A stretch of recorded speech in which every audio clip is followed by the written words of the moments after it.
ಉಸಿರಾಟದ ತೊಂದರೆ ಶುರುವಾಯಿತು. ಆಕ್ಸಿಜನ್ ಬೆಡ್, ಆಕ್ಸಿಜನ್ ಸಿಲಿಂಡರ್, ಆ ಒತ್ತಡಕ್ಕೆ ಬೀಳಬೇಡಿ. ಆ ಗಾಬರಿ ನಿಮ್ಮಲ್ಲಿನ ಆಕ್ಸಿಜನ್ ಲೆವೆಲ್ ಅನ್ನು ಇನ್ನಷ್ಟು ಇಳಿಸುತ್ತೆ. ತಕ್ಷಣ ಮಾಡಬೇಕಾಗಿರುವುದೇನು? ಆಕ್ಚುಲಿ ಸಂಜೀವಿನಿ ಅಂತ ಕೆಲಸ ಮಾಡೋದು ಪಲ್ಸ್ ಆಕ್ಸಿಮೀಟರ್, ಇಷ್ಟು ಮಷೀನು. ಇದೊಂದು ಮಷಿನ್ ಪ್ರತಿಯೊಬ್ಬರ ಮನೆಯಲ್ಲೂ ಈ ಹಂತದಲ್ಲಿ ಇರಲೇಬೇಕಾದಂಥ ಮಷಿನ್. ಈ ಮಷಿನ್ ನಲ್ಲಿ ಟೆಸ್ಟ್ ಮಾಡಿಕೊಂಡಾಗ 94ಕ್ಕಿಂತ ಕಡಿಮೆ ಬಂದರೆ ನಿಮಗೆ ಮೆಡಿಕಲ್ ಅಟೆನ್ಷನ್ ಅವಶ್ಯಕತೆ ಇದೆ ಅಂತ ಅರ್ಥ. ದಿನಕ್ಕೆ 3 ಸಲ ಚೆಕ್ ಮಾಡ್ಕೊಂಡ್ರೆ ಸಾಕು. 5 ನಿಮಿಷಕ್ಕೆ ಒಂದ್ಸಲ ಟೆಸ್ಟ್ ಮಾಡಿ ನೋಡುವಂಥದ್ದಲ್ಲ. ದಿನಕ್ಕೆ 3 ಸಲ ಟೆಸ್ಟ್ ಮಾಡ್ಕೊಂಡ್ರೆ ಸಾಕು. ನನಗೆ 98 ಬರ್ತಾ ಇದೆ, ನಾನೀಗ ಆರೋಗ್ಯಕರವಾಗಿದ್ದೀನಿ ಅಂತ ಅರ್ಥ. 98 ಬರ್ತಾ ಇರುವಂಥದ್ದು, ನಾನು ಆರೋಗ್ಯಕರವಾಗಿದ್ದೀನಿ ಅಂತ ಅರ್ಥ. ಇದು 94ಕ್ಕಿಂತ ಕೆಳಗಿಳಿದ್ರೆ ಮೆಡಿಕಲ್ ಅಟೆನ್ಷನ್ ಬೇಕಾಗುತ್ತೆ. ಒಂದು ಕಾಲ್ ಮಾಡಿ ಡಾಕ್ಟರ್ ಕಾಲ್ ಮಾಡಿದಾಗ ನೀವು 94ಕ್ಕಿಂತ ಕಡಿಮೆ ಇದೆ ಅಂತ ಹೇಳೋದು ಒಳ್ಳೇದು. ಆದರೆ ಆಕ್ಸಿಜನ್ ಸಿಲಿಂಡರ್ ಬೇಕು, ಅರ್ಜೆಂಟು ಅನ್ನೋಕ್ಕೆ ಹೋಗ್ಬೇಡಿ. ಉಸಿರಾಟ ತಗೊಳ್ಳೋಕೆ ಕಷ್ಟ ಆಗ್ತಿದೆ ಅಂತ ಹಂಗೆ ಹೇಳಿದ್ರು ಕೂಡ ಡಾಕ್ಟರ್ ಈಗ ಏನು ತೋರಿಸ್ತಾರಲ್ಲ ಇದನ್ನ ಮಾಡೋದಕ್ಕೆ ಹೇಳ್ತಾರೆ. ನಮ್ಮ ಸ್ಟುಡಿಯೋದಲ್ಲಿ ತೋರಿಸ್ತಾ ಇದ್ದೀವಿ ಎಸ್. ಪ್ರೋನ್ ಪೊಸಿಷನ್ ನಲ್ಲಿ ಉಸಿರಾಡೋದು ಅಂದ್ರೆ ಹೇಗೆ? ಬನ್ನಿ ಫಸ್ಟ್ ಕೂತ್ಕೊಳ್ಳಿ. ಸ್ಲೋ ಆ ಕಡೆ ಟರ್ನ್ ಆಗಿ, ಇಲ್ಲ ಫುಲ್ ಟರ್ನ್ ಆಗಿ. ಫಸ್ಟ್ ನಾವು ಯಾರಿಗೆ ಆಕ್ಸಿಜನ್ ಕಡಿಮೆ ಆದಾಗ ಬ್ರೆತ್ಲೆಸ್ನೆಸ್ ಆಗ್ತಾ ಇರುತ್ತೆ.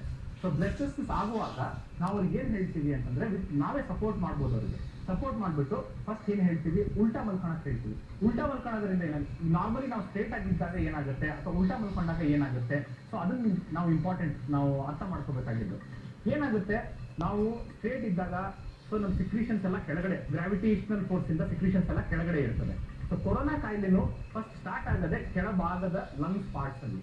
ಸೊ ಈ ಪಾರ್ಟ್ ನಾವು ಫಸ್ಟ್ ಟಾರ್ಗೆಟ್ ಮಾಡಬೇಕಾಗುತ್ತೆ.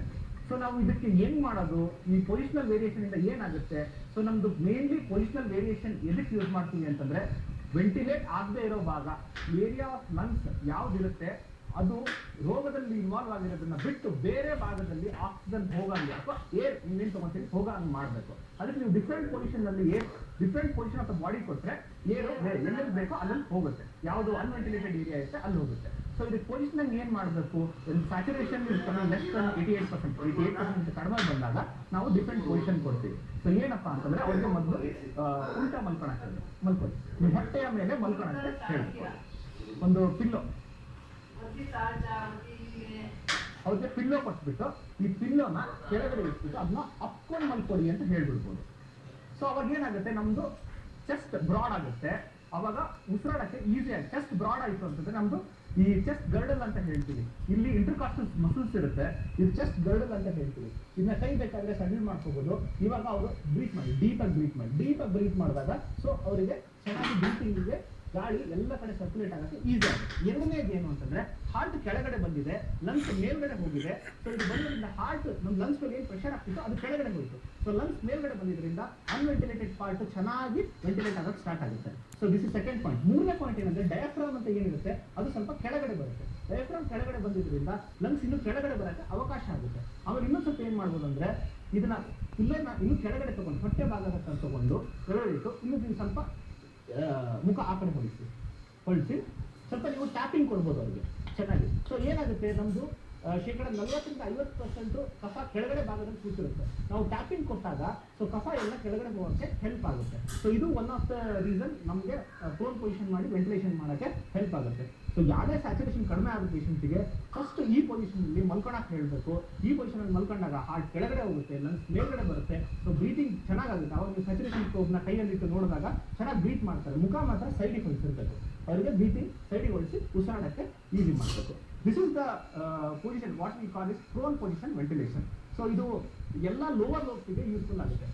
ಬೇಕಾದ್ರೆ ಈಗ ಲೆಫ್ಟ್ ಲಂಗ್ನ ನಾವು ಜಾಸ್ತಿ ವೆಂಟಿಲೇಟ್ ಮಾಡಬೇಕು ಅಂತಂದ್ರೆ ಲೆಫ್ಟ್ ಲ್ಯಾಟರಲ್ ಪೊಸಿಷನ್ ಅಂತ ಹೇಳ್ತೀವಿ. ಸ್ವಲ್ಪ ಅವ್ರಿಗೆ ಹೊಳಿಸ್ಬಿಟ್ಟು ಈ ಥರ ಮಲಗಿಸಿದಾಗ ಈ ಥರ ಒಂದು ಪಿಲ್ಲೋನ ಈ ಕಡೆ ಮಲ್ಕೊಳ್ಳಿ, ಈ ಕಡೆ ಮಲ್ಕೊಂಡು ಸ್ವಲ್ಪ ಬಿಡಿ. ಸೊ ಇವಾಗ ಚೆನ್ನಾಗಿ ಬ್ರೀತ್ ಮಾಡಕ್ಕೆ ಹೇಳಿದಾಗ ಲೆಫ್ಟ್ ಲಂಗ್ ಚೆನ್ನಾಗಿ ವೆಂಟಿಲೇಟ್ ಆಗ್ತಾ ಇರುತ್ತೆ, ರೈಟ್ ಲಂಗ್ ಸ್ವಲ್ಪ ರೆಸ್ಟ್ ಹೋಗಿರುತ್ತೆ. ಮತ್ತು ಅದನ್ನ left lateral right lateral change ಮಾಡಿದಾಗ ಆಪೋಸಿಟ್ ಲಂಗ್ ವೆಂಟಿಲೇಷನ್ಗೆ ಚೆನ್ನಾಗಿ ಯೂಸ್ಫುಲ್ ಆಗುತ್ತೆ. So this are the breathing exercise are the prone position ventilation. ಎಷ್ಟು ಹೊತ್ತು ಈ ಪೊಸಿಷನ್ ಇದನ್ನ 24 ಗಂಟೆ ಮಾಡೋದು, ಅವರಿಗೆ ಬೆಡ್ ಸಿಕ್ಕು ಆಕ್ಸಿಜನ್ ಸಿಗೋ ತನಕ ಇದನ್ನೇ ಮಾಡ್ತಾ ಇದ್ರೆ ಅದು ಒಳ್ಳೇದು. ಅಂದ್ರೆ ಪ್ರಾಣಾಂತಿಕ ಆಗೋದಿಲ್ಲ ಅಂತೀರಾ? ಲೈಫ್ ಥ್ರೆಟನಿಂಗ್ ಆ ಸಿಚುವೇಶನ್ ಹೋಗ್ಲಿಕ್ಕಿಲ್ಲ. ಆದ್ರೆ ನೀವು ಬೆಡ್ ಸಿಗೋ ತನಕ ಇದು ಮಾಡ್ಬೋದು. ನಾವು ಇವನ್ ICU ಅಲ್ಲಿ ಇರುವಂತಹ ವೆಂಟಿಲೇಟೆಡ್ ಪೇಷಂಟ್ಸ್ ಕೂಡ ವೆಂಟಿಲೇಟರ್ ಹಾಕಿ ಕೂಡ ಈ ತರ ಪೊಸಿಷನಿಂಗ್ ಕೊಡ್ತೀವಿ. ಈ ಪೊಸಿಷನಿಂಗ್ ಅಷ್ಟು ಎಫೆಕ್ಟಿವ್ ಇನ್ ಯಾವ್ದು ಇಲ್ಲ. ಇದನ್ನ ಒಂಥರ ನಮ್ಮ ಮನೆಯಲ್ಲಿ ಇರುವಂತಹ ವೆಂಟಿಲೇಟರ್ ಕ್ರಿಯೆ ಅಂತ ಹೇಳ್ಬೋದು.